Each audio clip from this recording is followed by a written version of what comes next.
time for another quick update. And as you can probably tell, I'm on a ferry again, heading back to the mainland, and making another trip back. We're still sort of in a little bit of, family crisis. Things are passing quickly, and we certainly appreciate your prayers, and it doesn't look like we're going to have much longer with Kim's father. So we're just trying to make the most of the time that we have, and Kim is obviously staying on the mainland to be with her father and with her family, and I'm going to just be going back and forth until the end comes, and then I'll be home for whatever we need to go through and what we can go through during this time with COVID. So again, thank you for your prayers on that, and that's kind of the first little point that I wanted to make. The second thing is, if you listened this morning to church, you heard Sean make an announcement that we're going to soon be doing a survey.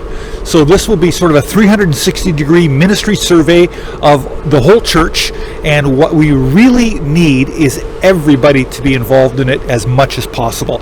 So we are going to keep you abreast of that and keep you informed of everything that's happening there. And when this survey will be ready to go, there is a ministry company in the States that does this sort of thing, ministry support sort of network that does surveys like this. They're going to assist us with it. They're going to digest the data for it so that we can make the most of it.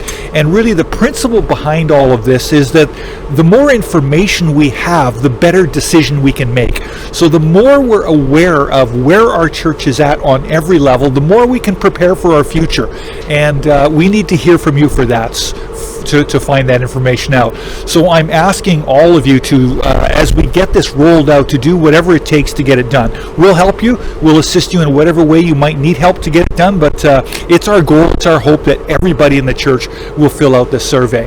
And we really need a broad perspective from absolutely everybody in every age category, in every circumstance, in every level of ministry, or even just attendance of our church. So that's coming soon, and we'll fill you in on more of that when we get there. One little quick comment to sort of close with. You might have noticed that today I actually preached with a boom microphone rather than the set that attaches to the back of the ears and sits in front of the mouth. I did do that for a reason. And the truth is, I've actually never in my sort of history of preaching used anything but a microphone on a boom stand.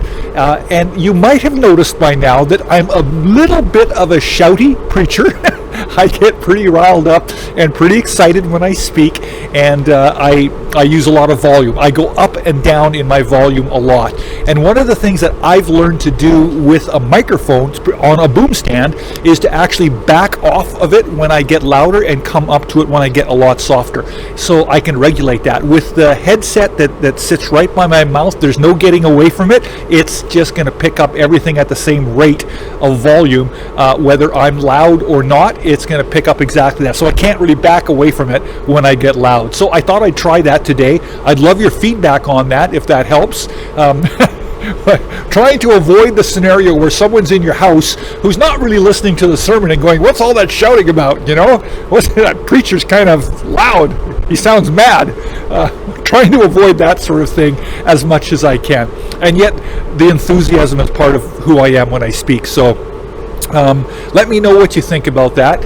And the other thing that I do that also a little bit intentionally to just change things around a bit.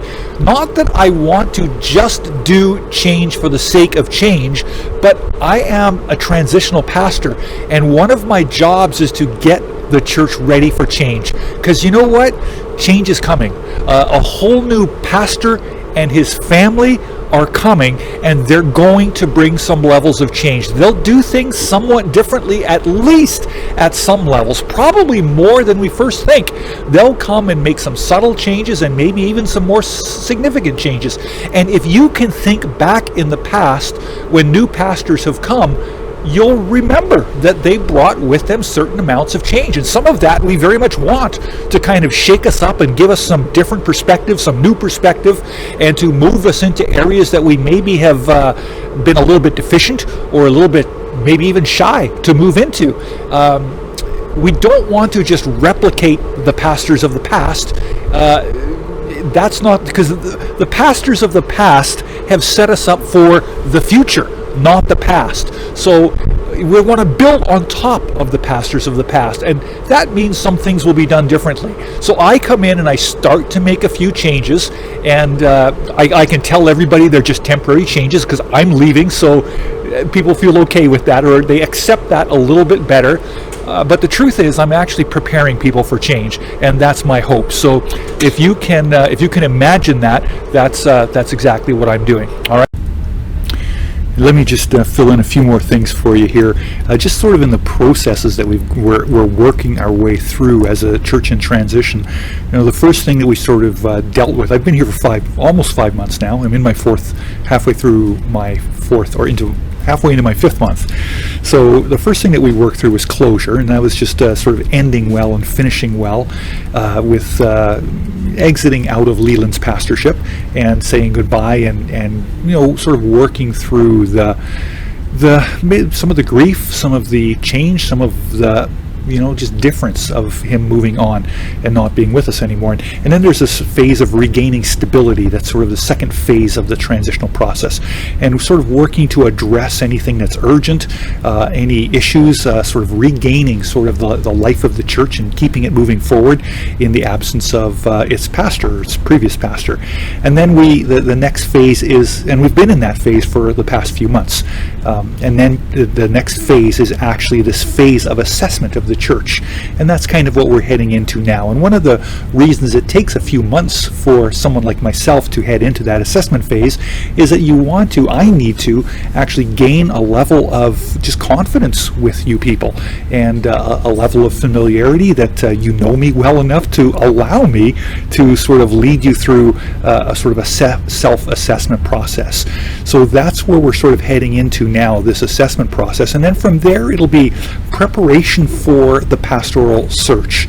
And after we do the assessment and look at everything in the assessment, we will begin to look towards putting together a pastoral search team, and they will then be sort of given the mandate to begin to seek out applicants and begin that part of the search. But there's a fair bit of work to set up a good process for them to go through as well.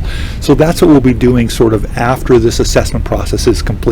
So just to give you a little bit of an idea of where we are and where we're headed. And I think we're doing well. I think you guys are doing well, and keep going. And this pandemic has not made all of this any easier, for sure. It's made it a lot more difficult, but we're getting there. We're working our way through it, and hopefully this summer things are going to start to change. I actually got my vaccination this past week, and more and more people are, and I think that's going to bring us more and more to a place of normalcy. So I look forward to that, and we'll probably be able to move through the process a little bit more comfortably once we get there as well. All right, so that's my report for the week, and bless you, and I look forward to seeing you again soon.